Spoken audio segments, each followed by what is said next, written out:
আজ দুপুরে খাবারের স্বাদ ছিল ঠিক যেমন চেয়েছিলাম। গরম ভাত, প্রিয় এক তরকারি, আর একটু মেঘলা আলো জানালা দিয়ে ঢুকছিল। পেট ভরল, মনও কিছুটা শান্ত হলো। তবু কোথায় যেন একটু খালি খালি লাগলো।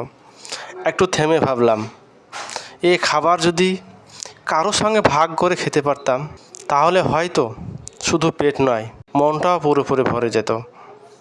সুখ অনেক সময় স্বাদের মধ্যে নয়, ভাগাভাগির মধ্যে লুকিয়ে থাকে। হ্যালো বন্ধুরা, আশা করি অনেক ভালো আছেন।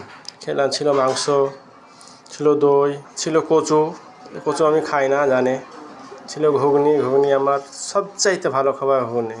ছিল আলু ভাজা, ছিল মিষ্টি, রসগোল্লা, ছিল পটল ভাজা, ছিল ডিমের কারি। ডিমের কারি আমাকে অনেক ভালো লাগে, খুব ভালো লাগে।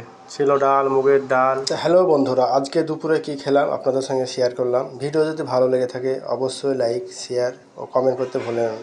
Thank you, bye bye, tata.